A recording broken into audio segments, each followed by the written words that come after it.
संत रविदास जी की जयंती के मौके पर अहमदपुर चौराहे पर बाबा साहेब की प्रतिमा के नजदीक बहुजन समाज पार्टी द्वारा एक विचार गोष्ठी का आयोजन किया गया। इस संगोष्ठी के दौरान सदस्यों ने कांग्रेस और भारतीय जनता पार्टी दोनों को ही दलित विरोधी पार्टी करार दिया।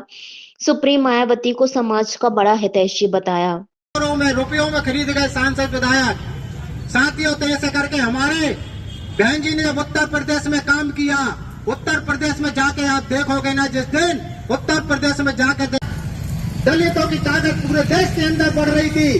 पूरे कश्मीर से कन्याकुमारी तक दलितों की ताकत बढ़ रही थी। तो उनने देखा दलितों की समाज पार्टी से मिली जुली सरकार बनाती है, किसी के समर्थन लेके, किसी को समर्थन करके, किसी को वो लेके।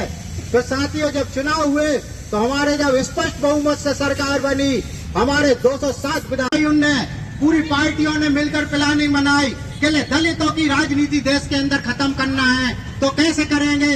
तो साथियों, हमारे लोग तोड़े गए, हमारे लोग खरीदे गए। किसी को 50 साल से वोटों का इस्तेमाल किया और वोटों का इस्तेमाल करके, लेकिन हमारे महापुरुष से बाबा साहब को भारत रत्न नहीं दिलवाए कांग्रेस ने। हमारे लोगों ने 50-60 साल तक कांग्रेस को वोट दिए, भारतीय जनता पार्टी को वोट दिए और भी अन्य पार्टियों को वोट दिए।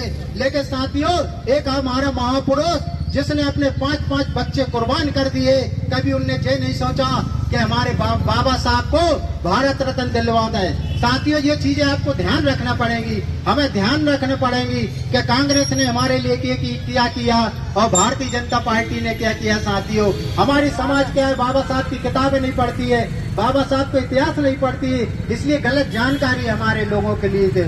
साथियों, हमारी बहन जी ने उत्तर प्रदेश में ऐसा काम किया, यूनिवर्सिटी बनाई, कॉलेज बनाई, 5-5, 3-3 एकड़ जमीन दी, मल्टियां बनवाई, मकान दिया। लोग कहते मायावती ने क्या? अरे मायावती ने वो किया है, पूरा जीवन निछावर कर दिया। मायावती ने समाज के लिए शादी नहीं कराई। मायावती चाहती तो कलेक्टर बन जाती, मायावती चाहती तो कुछ भी बन जाती, लेकिन बहन कुमारी मायावती पूरे देश के अंदर दलित समाज के लिए लड़ रही है।